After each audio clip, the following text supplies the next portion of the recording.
Hello everyone, আসসালামু আলাইকুম। Welcome back to Irin Parvin recipe. নিয়ে চলে আসলাম নতুন একটা রেসিপি। আজকে পটলের একটা রেসিপি করে দেখাবো। এই রেসিপিটা যদি একবার বানান তাহলে আপনার পরিবারের কেউ আর কখনো বলবে না যে পটল খাবো না। সবাই রিকোয়েস্ট করবে যে প্রতিদিন পটল দিয়ে এই রেসিপিটা বানিয়ে দেওয়ার জন্য। আশা করছি রেসিপিটা আপনাদের পছন্দ হবে, আর পছন্দ হলে লাইক কমেন্ট শেয়ার করে আমার চ্যানেলটিকে সাপোর্ট করুন। এভাবেই পাশে থাকুন। আপনার সাপোর্ট আমার চ্যানেলটিকে অনেক দূর এগিয়ে নিয়ে যেতে সাহায্য করবে। আর এইরকমই আরও নতুন নতুন রেসিপি যদি দেখতে চান তাহলে আমার পেজটিকে সাবস্ক্রাইব ফলো করে রেখে দিতে পারে। তাহলে চলুন কিভাবে পটলের রেসিপিটা বানাবো সেটা আপনাদের সাথে শেয়ার করি।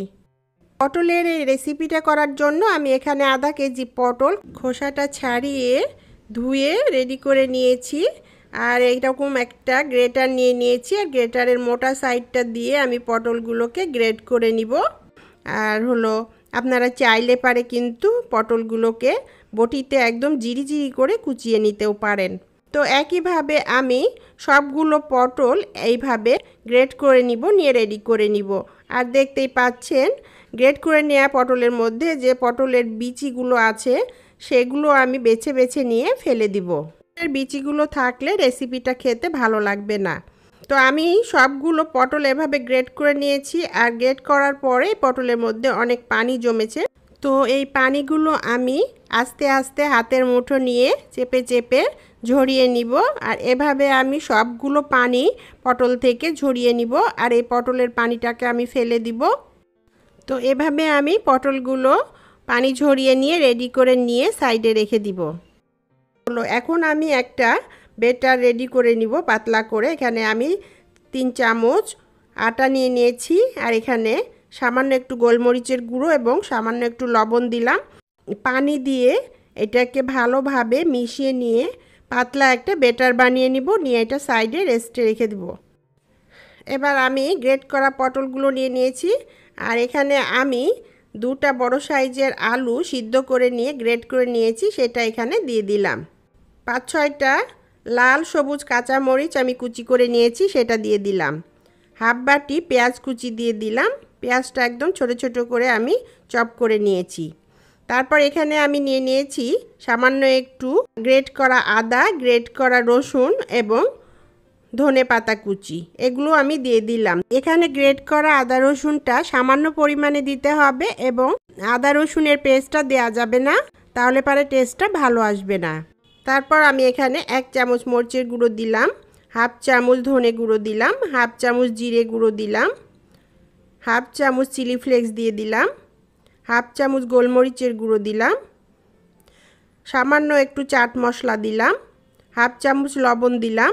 আর এখানে আমি 1 টুকরো লেবু নিয়েছি, লেবুর রসটা চেপে দিয়ে দিব। এখানে 1 টেবিল চামচ লেবুর রস আছে, লেবুর রসটা চিপে এখানে দিয়ে দিলাম। এরপর প্রথমেই আমি লবণ, কাঁচা মরিচ আর পেঁয়াজটাকে খুব ভালোভাবে হাত দিয়ে চটকিয়ে নিব।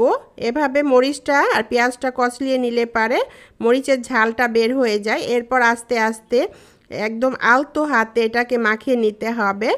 গ্রেট করা পটল এবং আলুর সাথে খুব ভালোভাবে মাখিয়ে নিব, মিশিয়ে নিব, নিয়ে এটাকে রেডি করে নিব।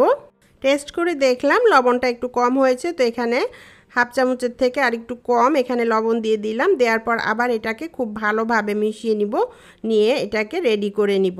ভালোভাবে মাখিয়ে রেডি করে নিয়েছি। আর এই মাখানোটা একদম পারফেক্ট হয়েছে।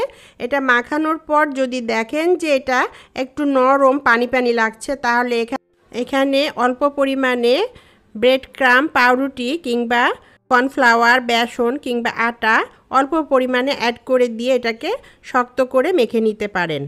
তো আমার এটা একদম পারফেক্ট হয়েছে। তো এটাতে আমি কিছু মিশালাম না।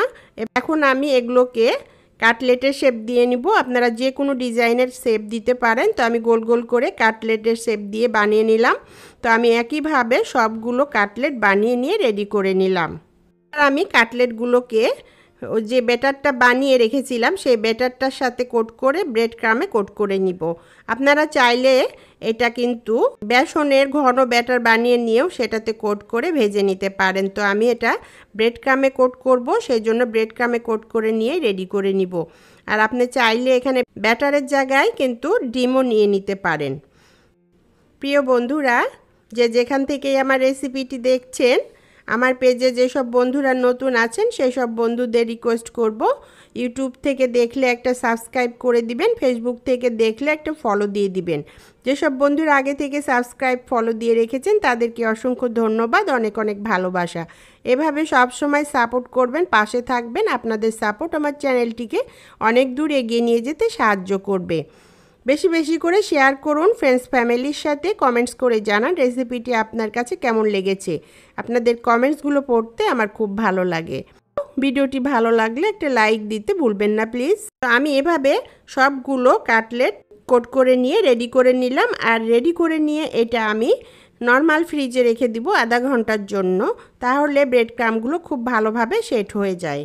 ফিরে আসলাম 30 মিনিট পর। আমি এখন চুলোয় একটা প্যান বসিয়ে দিয়েছি, আর এটাতে পরিমাণ মতো তেল দিয়েছি, আর তেলটাকে ভালো করে গরম করে নিয়েছি। আর যে কাটলেটগুলো আমি বানিয়ে নর্মাল ফ্রিজে রেখেছিলাম সেগুলো বের করে নিয়েছি, নিয়ে এগুলো আমি প্যানে যে কয়টা জায়গা হয়েছে সেইগুলো দিয়ে দিলাম। তো আমি এখানে 4টা কাটলেট দিয়েছি।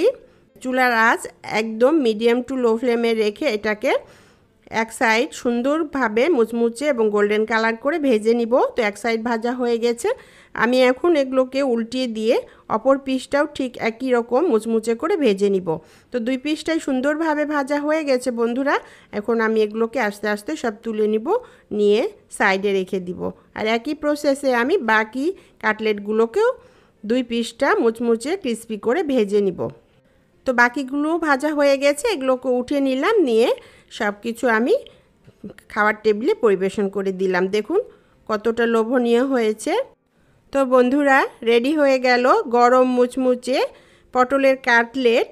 আর এটা বানিয়ে যদি কাউকে খেতে দেন কেউ বুঝতেই পারবে না যে এটা পটল দিয়ে বানানো। মাংসের কাটলেটের স্বাদকেও হার মানাবে এই পটলের কাটলেট। আপনারা একবার বানিয়ে খেয়ে দেখলে কিন্তু আপনার পরিবারের সদস্যরা বারবার আপনার কাছে রিকোয়েস্ট করবে এই পটলের কাটলেটের রেসিপিটা বানানোর জন্য।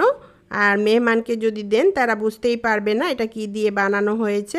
আপনার কাছে বারবার কিন্তু সবাই এটার রেসিপি খুঁজবে। আশা করছি রেসিপিটা পছন্দ হবে। পছন্দ হলে আমার চ্যানেলটিকে সাপোর্ট করবেন, পাশেই থাকবেন। সবাই সুস্থ থাকুন, ভালো থাকুন। আবার দেখা হবে এইরকমই নতুন কোনো রেসিপির সাথে। আল্লাহ হাফেজ।